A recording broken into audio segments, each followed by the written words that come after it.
Okay, so next topic is methods of internal reconstruction.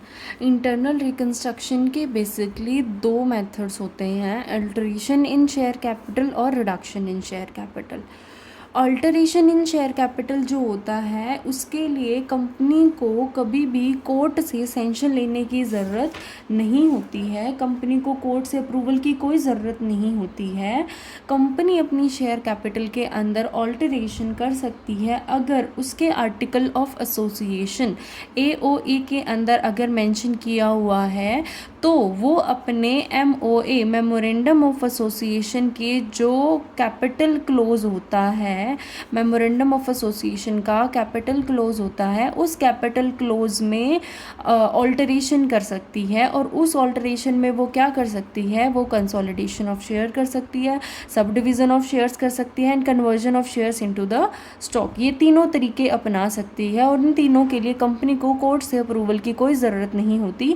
अगर उसके article of association में लिखा हुआ है तो अपने मेमोरेंडम ऑफ एसोसिएशन के कैपिटल क्लोज में चेंज करके वो ये काम कर सकती है। ठीक है, देन उसके बाद आता है रिडक्शन इन, दूसरा जो मेथड होता है वो होता है reduction in share capital. Reduction in share capital, अगर कंपनी को शेयर कैपिटल में रिडक्शन करनी होती है तो उसके लिए कंपनी को कोर्ट से अप्रूवल की ज़रूरत पड़ती है। इसके लिए बहुत सारे अलग अलग प्रोविजंस भी होते हैं, वो भी मैं करवाऊंगी। मेथड्स के अंदर बेसिकली आपको ये वाले ही मेथड्स अपनाने हैं। आपकी जो बुक है उसके अंदर मतलब ये इस रिडक्शन इन शेयर कैपिटल इस तरीके से नहीं दिया हुआ, बट मतलब ये मैंने एक ईजी तरीका निकाला है आप लोगों को समझाने के लिए। Okay, the first one is alteration in share capital में आप क्या करते हो, ऑल्टरेशन का मतलब होता है आप अपनी शेयर कैपिटल में चेंज करते हो।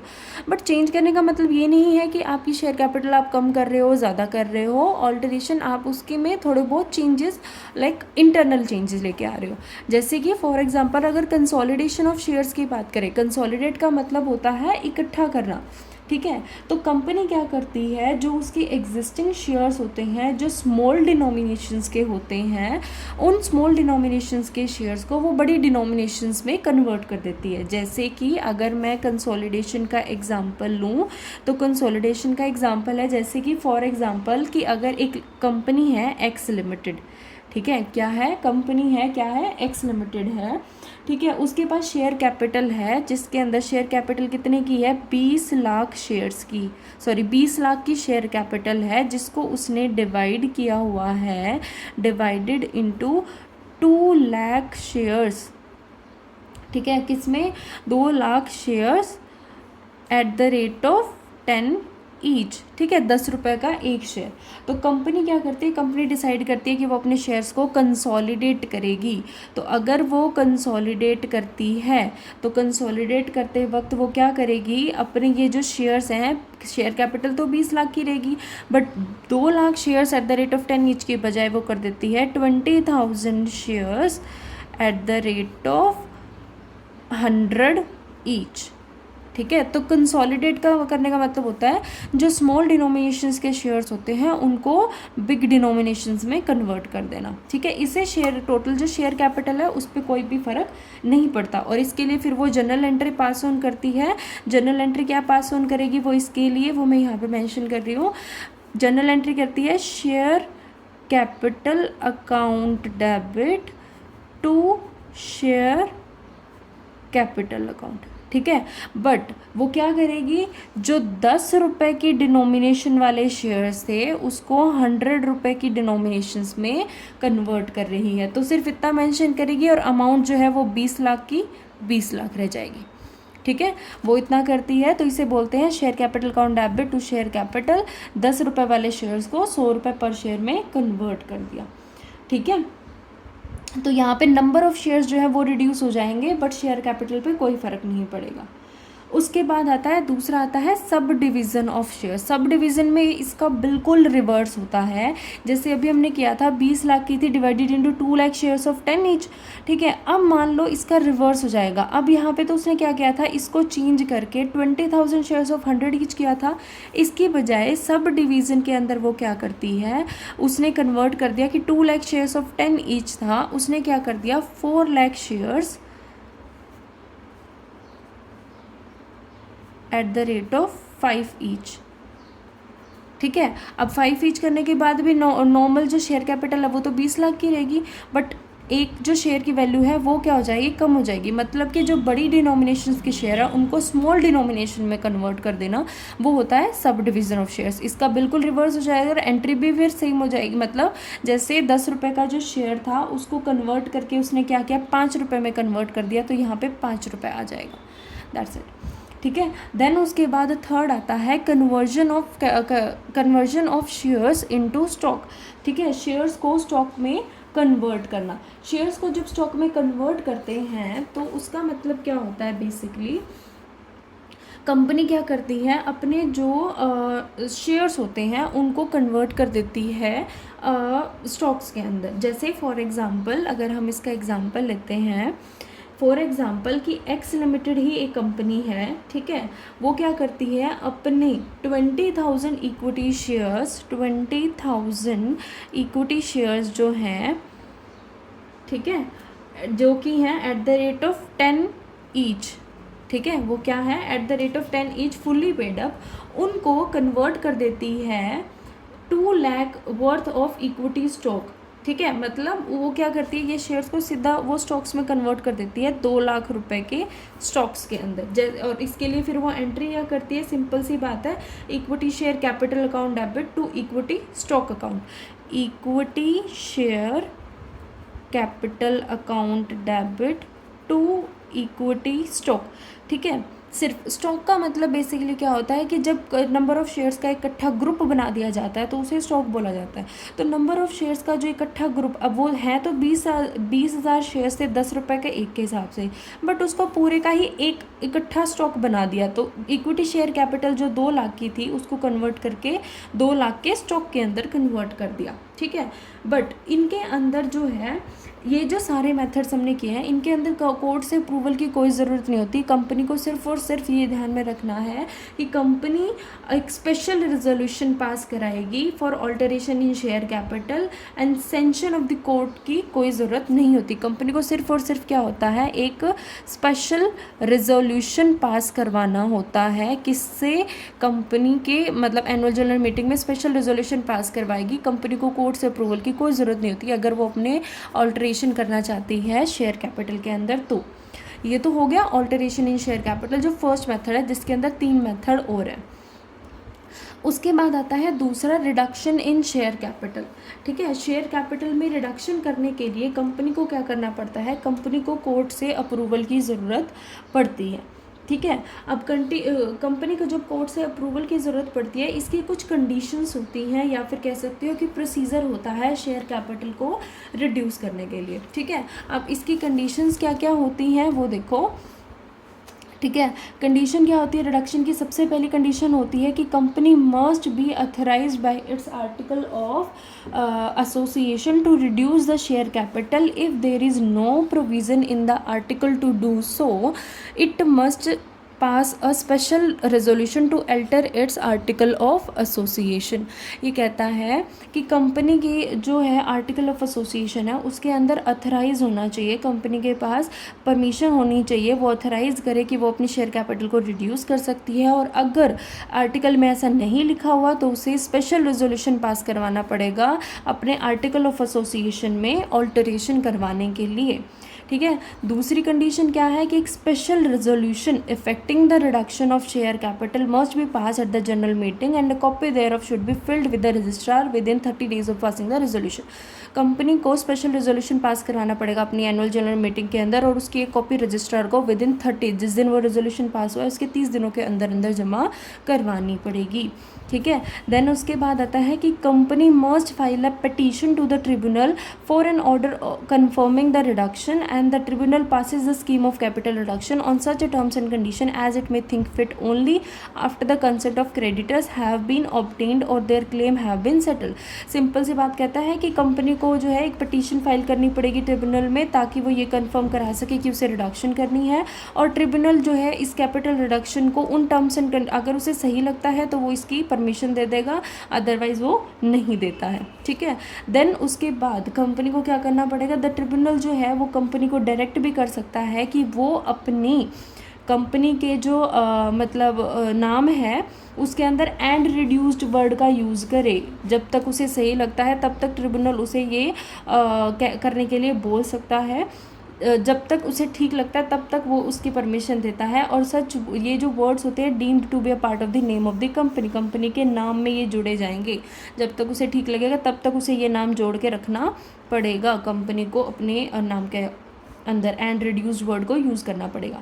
ओके, देन उसके बाद certified copy of the tribunals confirmation order and change memorandum must be filed with the registrar of the companies for registration. ये कहता है कि जो एक ट्रिब्यूनल ने कंफर्म कर दिया है इसकी एक सर्टिफाइड कॉपी उन्हें रिसीव होएगी, ठीक है, और फिर वो सर्टिफाइड कॉपी जो होएगी वो उन्हें रजिस्ट्रार के पास जमा करवानी पड़ेगी रजिस्ट्रेशन के लिए। कब तक? कोर्ट के ऑर्डर से अगले 3 महीनों के अंदर अंदर। और रजिस्ट्रार जो है वो ये जो चेंज हुआ है इस चेंज को रजिस्टर भी करेगा और उसके बाद एक सर्टिफिकेट ऑफ रजिस्ट्रेशन 1 महीने के अंदर अंदर कंपनी को प्रोवाइड करेगा। और फिर reduction shall take effect from the date of registration, और फिर जिस डेट को वो रजिस्ट्रेशन हो गया उसका सर्टिफिकेट उसे मिलेगा, उस दिन से वो अपने क्या कर सकता है, शेयर कैपिटल में रिडक्शन कर सकता है, ठीक है। देन उसके बाद capital reduction can take place in any of the following 3 forms. अब कैपिटल रिडक्शन वो इन तीनों में से किसी भी तरीके से कर सकता है, ठीक है। एक्सटिंग्विशिंग और reducing the liability in respect of uncalled amount of shares, ठीक है, मतलब वो ये 3 तरीके हैं, ये 3 तरीकों में आप कोई भी तरीका अपना सकते हो, ठीक है, आप रिडक्शन कर सकते हो अपने शेयर्स में। कंसेंट ऑफ, बस ये ध्यान में रखना है कि जो पहले ये दोनों पार्ट्स होते हैं ये भी मैं बताऊँगी, इन दोनों पार्ट्स के अंदर क्या होता है, आपको क्रेडिटर्स की कंसेंट की ज़रूरत होती है, ये सबसे ज़्यादा ज़रूरी है क्रेडिटर्स की, कि क्रेडिटर्स से आप कंसेंट लो कि ये चीज़ वो एक्सेप्ट करते हैं या नहीं करते हैं, क्योंकि अल्टीमेटली अगर ये रिडक्शन होती है, इन दोनों पॉइंट में जो भी रिडक्शन होती है उससे शेयर होल्डर्स को कोई लॉस नहीं होता बल्कि क्रेडिटर्स को लॉस होता है। तो इस रीज़न की वजह से क्रेडिटर्स की कंसेंट की ज़रूरत होती है अगर आप इन दोनों में से कोई भी तरीका अपनाना चाहते हो तो, ठीक है। अब ये जो मैंने बताया कि रिडक्शन इन शेयर कैपिटल होती है, रिडक्शन इन शेयर कैपिटल के यहाँ पे तुम्हारी बुक में 3 दिए हुए हैं, जो पहले 2 पार्ट हैं उनकी एंट्रीज मैं बुक से करवा रही हूँ। देन ये वाला जो पार्ट है, ये वाले पार्ट और इससे रिलेटेड जो तरीका होता है, जो एक्चुअल में जनरल एंट्रीज तुम्हारी आती हैं, वो तुम्हें इन दोनों मेथड से करवाऊँगी मैं, जो तुम्हें ईजिली अंडरस्टूड होगी। तो सबसे पहले देखो, ये कहते हैं रिडक्शन इन शेयर कैपिटल में अगर आप अकाउंटिंग प्रोसीजर अपनाते हो तो सबसे पहले बात करते हैं एस्टिंग्विशिंग और reducing the liability in respect of uncalled amount. ये कहता है जैसे कि फॉर एग्जांपल, जैसे एग्जांपल दिया है कि the capital of x limited which consist of 50,000 equity shares of 10 each. कहता है कि एक्स लिमिटेड की कैपिटल है जिसके अंदर 50,000 इक्विटी शेयर्स है, 10 रुपये का एक है, 8 पेड अप है, ठीक है, और उसको अब रिड्यूस किया जा रहा है 50,000 equity shares of 8 each fully paid up मानते हुए और 8 रुपये का एक शेयर के हिसाब से, ठीक है। कहता है कि 10 रुपये का एक शेयर था, 8 पेड अप थे, अब क्या मान रहे हो कि 50,000 इक्विटी शेयर्स हैं, मतलब उनको तुम क्या कर रहे हो, 8 ईच, मतलब फुल्ली पेड अप मानते हुए, 10 रुपये का मानते हुए, ये मानते हुए कि 10 रुपये उनसे शेयर होल्डर से रिसीव हो चुके हैं, जबकि उनसे रिसीव कितने हुए थे, सिर्फ और सिर्फ 8 शेयर होल्डर से रिसीव हुए हैं 8, और अब तुम उसको चेंज करके कन्वर्ट कर रहे हो कि 8 ईच फुल्ली पेड अप में। इसका मतलब क्या हुआ कि तुम ये मान रहे हो कि शेयर होल्डर ने दिए तो सिर्फ 8 ही रुपये हैं, बट आप ये मान के चल रहे हो कि उन्होंने पूरे पैसे दे दिए, तो अल्टीमेटली शेयर होल्डर्स को तो क्या होगा, 2 रुपये का बेनिफिट हो गया ना, शेयर होल्डर्स को तो 2 रुपये का बेनिफिट हो गया। और जो कंपनी के क्रेडिटर्स हैं वो तो शेयर होल्डर्स की गारंटी के ऊपर ही कंपनी को उधार देते हैं, या कंपनी के क्रेडिटर्स क्रिएट होते हैं, थर्ड पार्टी जो होती है वो तो, क्योंकि अल्टीमेटली कंपनी का प्रॉफिट हो चाहे लॉस हो वो किसका होता है, इक्विटी होल्डर्स का। तो अगर इक्विटी होल्डर्स को 2 रुपये का बेनिफिट हो रहा है, कंपनी ऑलरेडी लॉस में जा रही है, तो यानी कि ये लॉस एक्चुअल में हुआ किसका, क्रेडिटर्स का, क्योंकि क्रेडिटर्स को अब उतने पैसे कम मिलेंगे, ठीक है। तो इसीलिए कहता है कि इसीलिए क्रेडिटर्स की कंसेंट की ज़रूरत होती है, क्योंकि क्रेडिटर्स को लॉस होता है, इक्विटी शेयर होल्डर्स को प्रॉफिट होता है। तो जनरल एंट्री कैसे पास ऑन करोगे, equity share capital of 10 each जो कि 4 लाख की थी उसको कन्वर्ट कर दिया equity share capital of 8 each, ठीक है।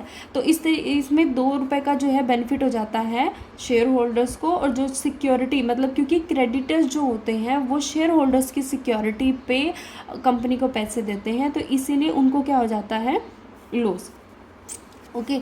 देन उसके बाद इन द सेम वे अगर यहाँ पे भी बात करी जाए, ये कहता है paying off paid up capital which is in excess of the needs of the company. Company को जितने की ज़रूरत नहीं है उन पैसों को कंपनी शेयर होल्डर्स को वापस कर देती है, ठीक है। अगर वो कंपनी शेयर होल्डर्स को पैसे वापस कर रही है तो इसका मतलब वो क्रेडिटर्स को पैसे नहीं दे रही है।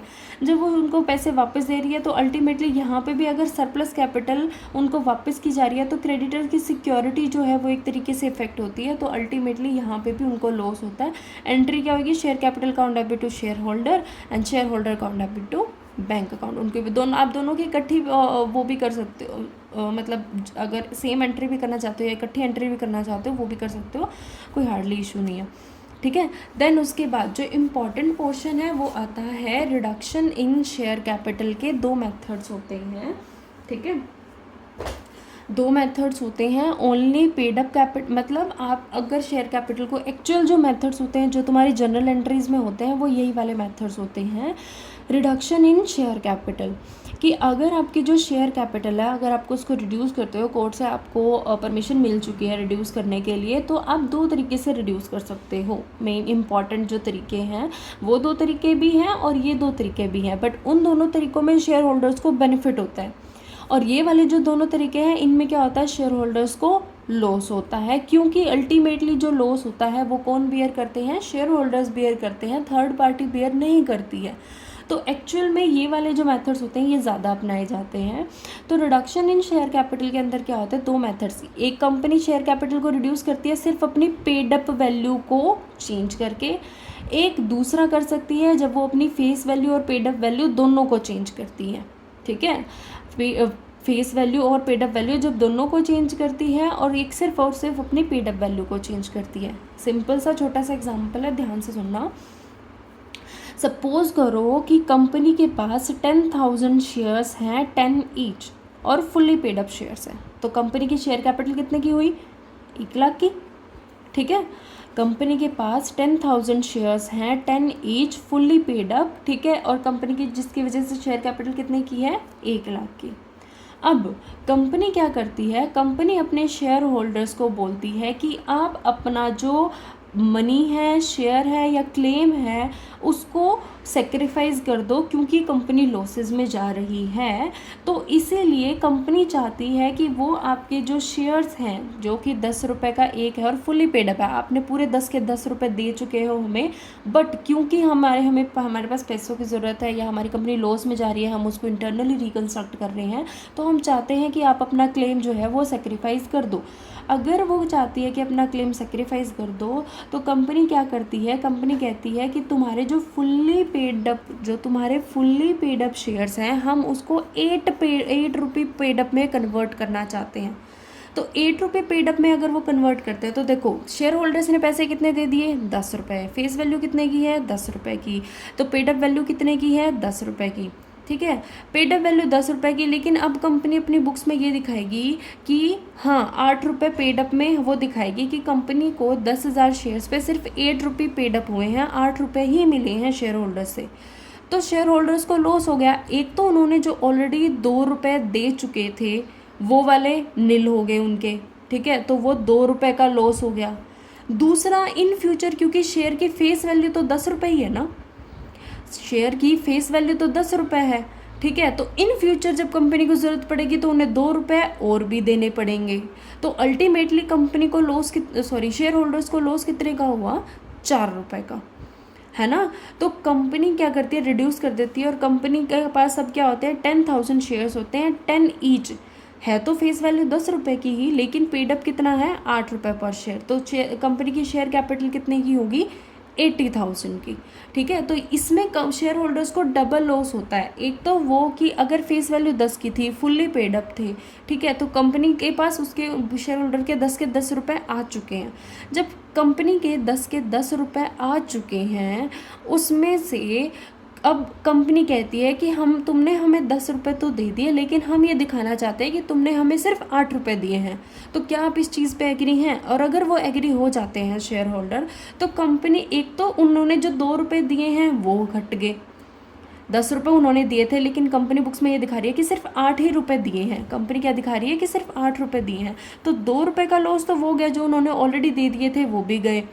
और उसके साथ साथ इन फ्यूचर जब कंपनी को ज़रूरत पड़ेगी तो उन्हें 2 रुपये और भी देने पड़ेंगे, तो उन्हें अल्टीमेटली डबल लॉस होता है अगर कंपनी अपनी पेड अप वैल्यू में रिडक्शन करती है तो, सिर्फ और सिर्फ पेड अप वैल्यू में रिडक्शन करती है तो, ठीक है।